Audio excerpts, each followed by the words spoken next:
ఇది ఎక్కడి న్యాయం అని అడుగుతున్నాం. ఎవరికైనా హక్కు ఉంది, ఏ పార్టీలో చేరే హక్కు, ఏ పార్టీలోనైనా చేరే హక్కు ఉంది, ఏ సిద్ధాంతానైనా ఎంబ్రేస్ చేసుకునే హక్కు ఉన్నప్పుడు మీరు నన్ను ఎందుకు దూషిస్తున్నారు అని అడుగుతున్నాం.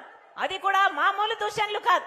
ఒక సైన్యాన్ని పెట్టి, డబ్బులతో కొన్న ఒక సైన్యాన్ని పెట్టి సోషల్ మీడియాలో ఇష్టం వచ్చినట్లు వ్యక్తిగతంగా దూషిస్తున్నారే.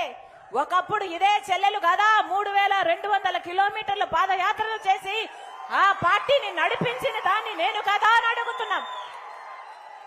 ఒకప్పుడు ఇదే చెల్లెలు కదా సమైక్య ఆంధ్ర కోసం ఒక ఉద్యమం చేసింది ఇదే చెల్లెలు కదా, తెలంగాణలో ఓదార్పు యాత్ర చేసింది ఇదే చెల్లెలు కదా, బాయ్ బాయ్ కే బాబు అని ఒక క్యాంపెయిన్ నడిపి ఆ రోజు చంద్రబాబును దించిన మీ చెల్లెలు కదా అని అడుగుతున్నాం.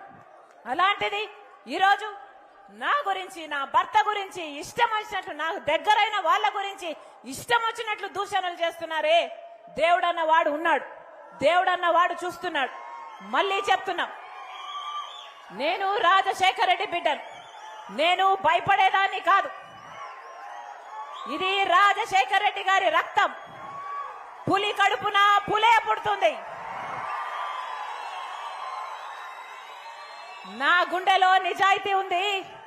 ఆంధ్ర రాష్ట్ర ప్రజలకు, నా పుట్టింటి వాళ్లకు మేలు జరగాలనే రాజశేఖర రెడ్డి బిడ్డ ఆంధ్ర రాష్ట్ర రాజకీయాల్లో అడుగుపెట్టింది.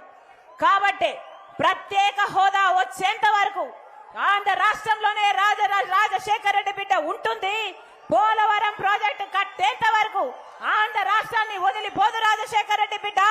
మనకు రాజధాని రావాలి. ఆంధ్ర రాష్ట్ర ప్రజలకు చెందాల్సిన అన్ని హక్కులు నెరవేర్త వరకు రాజశేఖర రెడ్డి బిడ్డ ఇక్కడ నుంచి కదలనేది ఆంధ్ర రాష్ట్ర ప్రజలకు మాటిస్తుంది రాజశేఖర రెడ్డి బిడ్డ.